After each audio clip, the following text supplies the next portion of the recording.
As reading broadened one's mind, I have fallen deeper and deeper into its abbeys.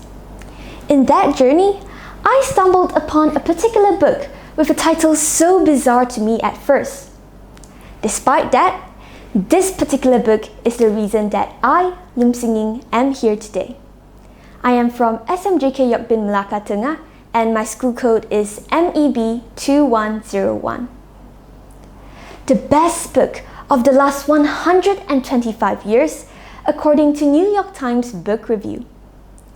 A book that has been translated into more than 40 languages. A book that won the Pulitzer Prize. Yes, it is none other than the masterpiece by Harper Lee, To Kill a Mockingbird, the book which I am going to review today. This story is told from the perspective of a young girl named Scout. She lives with her father Atticus and her elder brother Jem in a fictional town called Macomb during the era of the Great Depression. Scout witnessed the trial of a black man, Tom Robinson, who is unfairly accused of assaulting a white woman.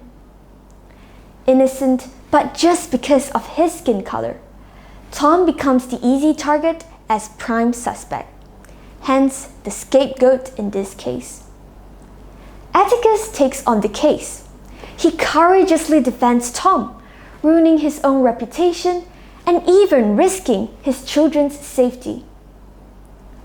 One thing I really like about this book is that we need to carefully digest each line because the story is narrated through the perspective of an innocent young girl.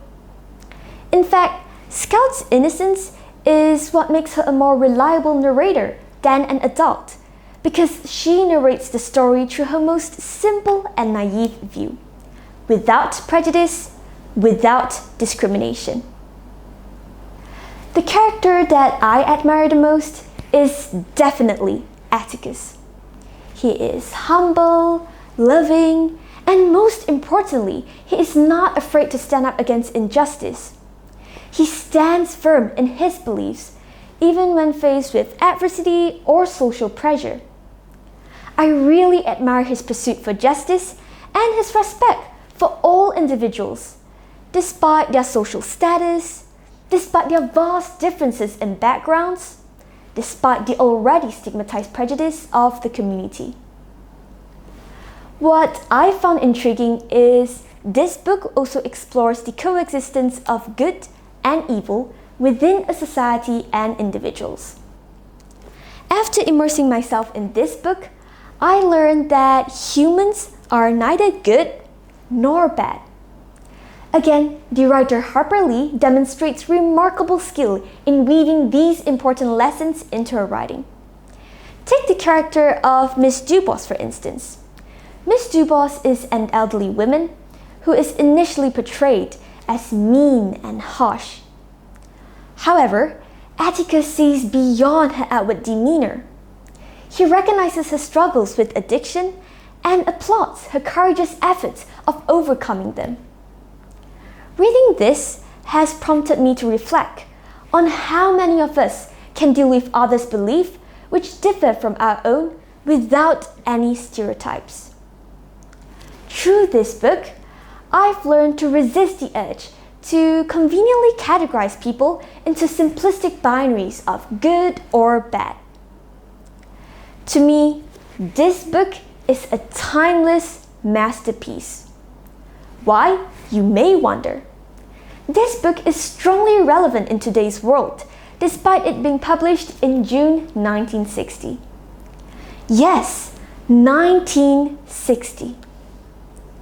In a diverse country like Malaysia, where racial narratives often dominate, this book serves as an important reminder of treating everyone with respect and tolerance. Although we might not have accused an innocent person like Tom of committing a crime, yet, how many times have we given someone the death sentence in our hearts just because of their race? Instead of having a monologue demeaning that person, why not start a dialogue to see them for yourself? If only we could see the world from another's perspective, we could foster unity in a diverse society. This book sparks some sense of wake-up call to me. Am I willing to do what Atticus has done? Even if I am, will I be able to? I must confess, I used to have my own prejudice against friends of different cultures and different races. However, after reading this book, I have learned that we shouldn't judge others merely based on their backgrounds. All in all, this is a thought-provoking story of morality and humanity. So, will I recommend this book to you? Definitely, and I'm sure you'll enjoy reading it as much as I do. Have a good read. Thank you.